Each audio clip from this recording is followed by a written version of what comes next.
It was a story that everyone wanted to tell.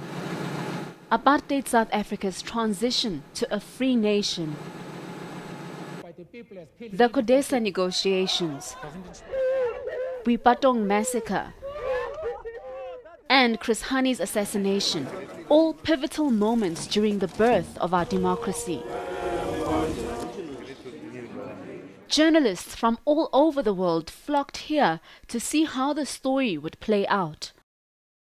The air was electric with tension and excitement mixed together. So for a journalist it was hugely stimulating, of course, and packed with news. We were swamped with foreign correspondents, many of whom came here believing that South Africa was going to drown in a bloodbath.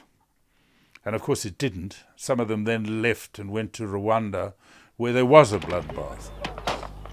It was an anxious time for our country, and violence threatened to derail talks many times.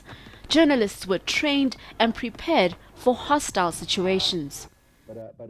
Every newsroom had flak jackets, bulletproof vests, and all of that, because you were going into war zones, into Katlehong, Kumalo Street, if you talk Alexander, Madala Hostel, all of those areas which needed to be covered. There were names like Beirut in Alex, because Beirut used to be the place where bombs were just happening, people were dying, and in Alex almost the same thing was happening.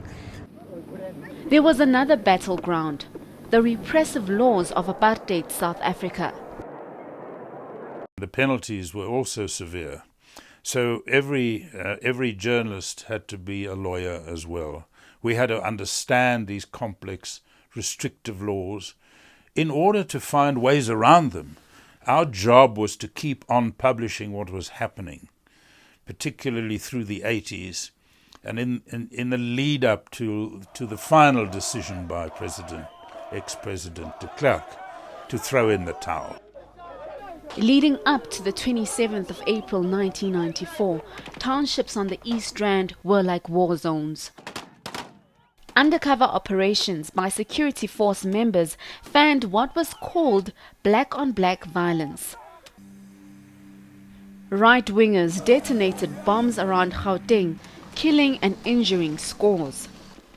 Journalists were not unaffected by these traumatic events. The AWB planted bombs at a Germiston taxi rank.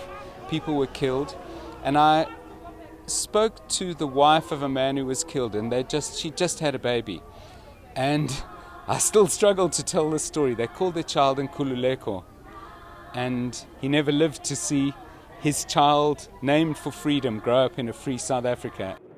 The narrative of black South Africans fighting draconian apartheid laws was an easy one to tell. However, clashes between the IFP and ANC in hostile-related violence was more complex. Matata Tsedu was the political editor of the Sowetan at the time. In there was a woman who had just given birth the night before. There was this little thing, and the fumes of paraffin from the paraffin stoves in there. As soon as I stepped in, my eyes just started watering. I couldn't stand it. And they took us around, and when we finished and we were saying we were leaving, they said, "No, you can't leave without eating." Those women had prepared tea with some white bread and some margarine, and we sat there and ate. We left there and went to the civic association that was run by the ANC inside the township now. No tea, nothing. But at the IFP place, that's where we found signs of humanity and the culture of Africa still prevalent, even in the most desolate of conditions that people could live in. But and so it tempered with all your own preconceived notions about the IFP just wants to kill people. Journalist Pippa Green was in an IFP stronghold in rural KwaZulu-Natal, reporting on the run-up to the poll. It was difficult for a journalist to report the story without getting involved. 2 nights before the election, the local guy who was representing the IEC there was kidnapped by an eNCA group. And we actually went one night in the middle of the night with their bakkie loaded with weaponry, which was a bit frightening, to try and rescue him. You can imagine in an election now where the IEC officials have to be in hiding, but that's how it was. Despite predictions, the country did not descend into civil war. The miracle happened. Voting took place and the election was declared free and fair. So help me God. Nelson Mandela's inauguration followed. The inauguration of President Mandela was just electrifying.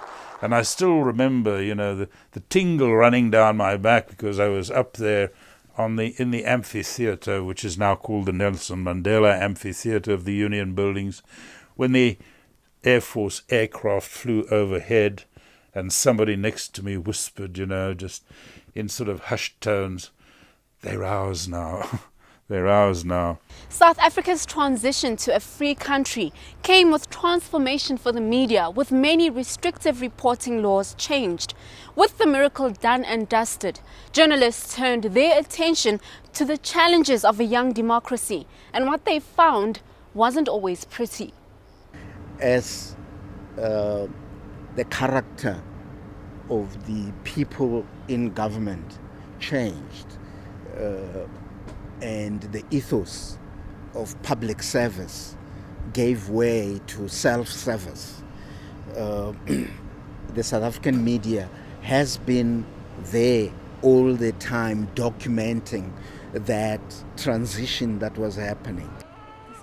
As the country heads to its 5th national election, the stakes do not seem as high as they were in 1994. We are not faced with a possible civil war, but the battle today may be just as grave. There are more people who've pulled out of poverty, more jobs have been created. That said, there's a lot to do, that there's inequality, and I think that the inequality creates a huge amount of resentment and a lack of social cohesion in the country. I think that the sense of entitlement, if you're in government, is a real problem, and eNCA is a symptom of that. And eNCA is something that I don't think that the ANC can swallow easily, because it's not what the ANC in 1994 stood for. The ANC has gone into decline, and it began with the arms deal, as I warned at the time.